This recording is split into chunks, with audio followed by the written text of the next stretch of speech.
Guys, deluded, I'm back again. Thank you very much for having me, folks. Now, just over 24 hours ago, City, you saw what City did to Arsenal, so it's going to take a long time to get over that. And the players, yeah, I wanted to win, but the one benefit of getting smacked is that these players finally shut up on social media. The account's been quiet. They wish Monreal happy birthday, and then they've been quiet. The players ain't really been too active on social media. You've seen Onene take a picture with that crying kid that you saw in the game yesterday and said you want his time to put everything right and all that nonsense. But Jack Wilshere, you guys know how close to my heart this guy is. He's spoken about it. He made a lengthy Instagram post. He said a lot of things. To summarize, he said he understands the criticism that they have to take. Obviously, when you put in a performance like that, obviously he said he's going to be gutted. He didn't have the best of games. We know how much he keeps Arsenal close to his heart. And he said a couple interesting points, and no doubt a couple people have said to speak about it. No doubt you guys will, if you haven't, will see it surface unless he deletes it. Oh, where do we start? What he said wasn't necessarily wrong. If you believe that Mustafi's mistake was a foul, I personally do not believe that's a foul. I've seen worse given in the Premier League, yes, but that's never ever a foul, to be honest with you. That's soft. It's just incompetent defending from everybody. But pardon me, if you think it's a foul, fair play. And you said it's offside, and if you think that's offside, fair play. You might be valid in this, but this shows me that the players are living in a bubble. This isn't academy football where the ref is gonna blow. We know there's injustice. Don't the players get whether the ref does it or not? Don't the players aren't you self-aware? Don't you find yourselves in the same position after a defeat or something? Whether it's yesterday, whether it's ironically when we played City. When we played City at their place in the league, I'm sure when we played City last season, there was even claims of the ref messing about in that game.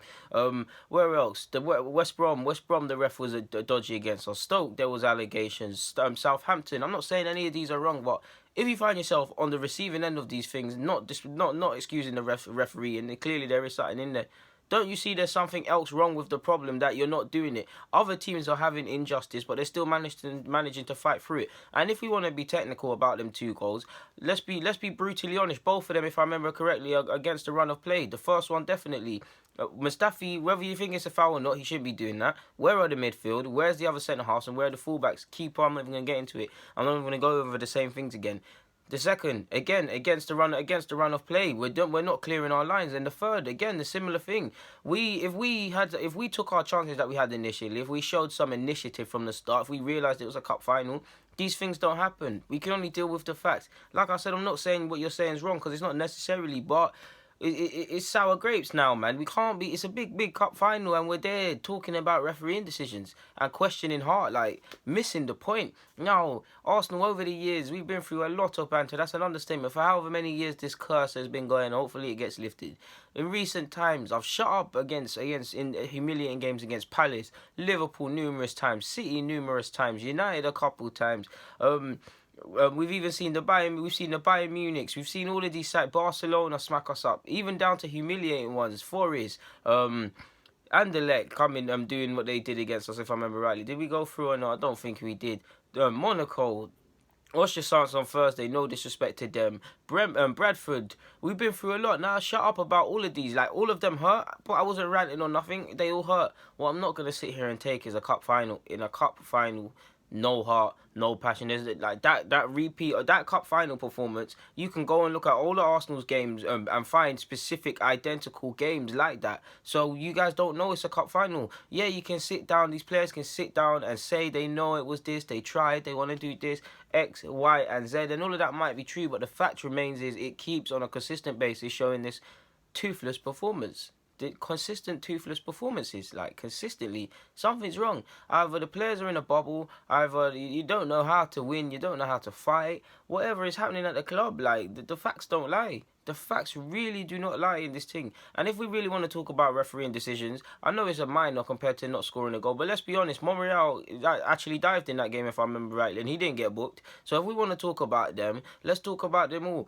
How many of you have played grassroots football and you've played? I know I definitely did. I definitely did it playing for Everton All Stars, playing against some teams in North London when they bought the refs and things like that. You know the refs against you, so you just better your performance. You raise the tempo. If anything, the ref being against you in a cup final should galvanise everyone. Surely, if you know the ref is trying to shag you, don't you play on the fan strength on your fellow man, or obviously if you play for a female team, draw on their strength. Okay, like it's just people are missing the point. Like missing the point. Like whether it's offside, whether it's a foul. Like what is this?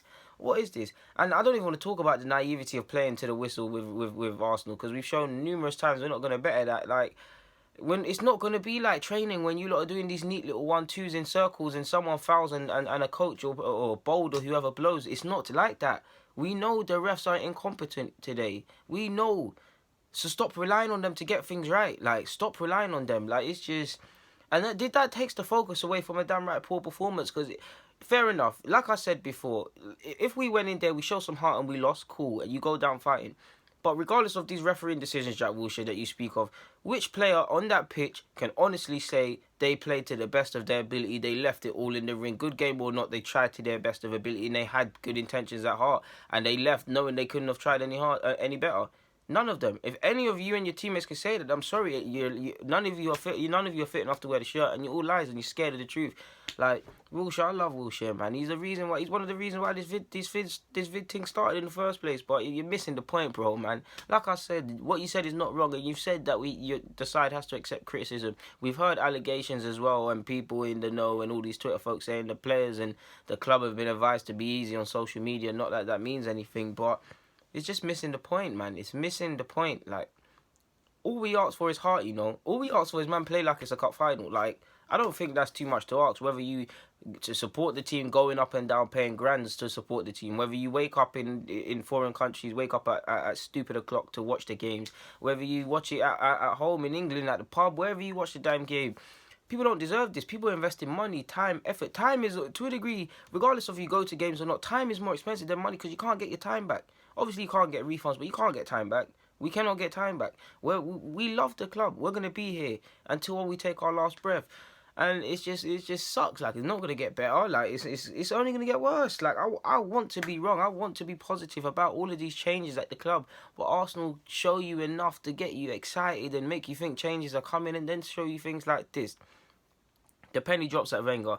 Ultimately, the players played. We know the players played, and they were toothless and all of these things. But the penny drops at, and the players are not fit enough to wear the shirt, but the penny drops at Wenger, because how many times, especially in the last 18 months, have we said this? Like, Wenger, the last 18 months in particular, these long years, yes, but these last 18 months, not getting top four, breaking every sort of bad record with away form and all of these things, breaking your own record, losing the most in the season for yourself, breaking all of these things, not getting the top four, like I've said, humiliating defeats like this, like whether we're playing the top of the table or we're playing teams in Sweden or wherever Oshasans is from, no disrespect to them, the same old toothlessness. Like, I used to have sympathy for Wenger, and I still do to a degree. In fact, I'm lying. I used to have sympathy for Wenger and think he was getting shagged, but it's for someone that's meant to be smart. You're not moving self-aware. Like, whether you're relying on the wrong players. I want to know what's actually the thought process at Arsenal, actually where we're trying to go, because I'm sure, like, you can't look at some of these players and think they're good enough. And the players, you have to question Wenger. You have to. I'm sure. Maybe Ozil, because he gets to take off. He got this new contract, and he gets to take off a game every now and again when he's got a cold. But they've got to be looking at Wenger like, Wenger can't inspire none of these guys. He can inspire them to improve every now and again and play well in the same way you'd want to play greatly for your granddad and stuff like that. But you don't inspire them. Like, the footballers nowadays, they're not, I don't want to say they're not men, because of course they are, but they need to be, their hands need to be held. The fire needs to be lit for them. Like, back in the days, Rio Ferdinand, the best example, because he tells it how it is, his fire was lit ahead of him. Nowadays, I'm not saying John Stones, for example, doesn't win the Premier League, because of course he does, but they have to inspire the man within him, that spark to want to play consistently and things like that. We don't have that. We do not have that. The players don't inspire themselves. Look at Kevin De Bruyne. You see him gassing company gassing the rest, X, Y, Z. We don't have that. Whether you're trying to stay in the league, whether you're trying to avoid relegation, whether you're trying to get promoted, whether you're trying to win the league, whether you're trying to get back in the top four, lol. Until you have basic components or certain things, you can't achieve anything. Until you all pull in the same direction, you can't achieve anything. Oh, at this current moment in time, I don't know for this club. I don't know. We got strikers that can't finish their dinner. We got defenders who can't defend. We got the midfielders who don't know how to be midfielders. We got chatting mouth fullbacks. We've got guys who tweet. We know what we need to do. We've got centre halves who tweet about being focused and we need to be compact, only to do the complete opposite a day later. There's nothing to be optimistic about at this club moving forward at base level, because man are not competent. That's what it boils down to, just damn right competency, and nobody's competent at the moment. Nobody's behaving competent at this football club. Nobody is moving like they want to be competent. I feel for the fans. I feel for myself first and foremost, because obviously I'm a fan, but there's nothing you can do. You just have to suck it up, man, and just hope one day that we'll look back at this and laugh, man, and look back and there'll be a title or something. But you've got to say that's a pipe dream, man. It ain't happening, because away from Wenger and the nonsense that Wenger is doing, like I keep saying, the shepherd of this club don't want to win titles. It's a mad thing, man. But yeah, man, it's time to watch something on Netflix. Probably try watch that Black Mirror stuff everyone keeps talking about. But anyways, guys, to Luda Guna, YouTube's and Golo Kante. Get in a comment, subscribe, and do the rest. I'm out.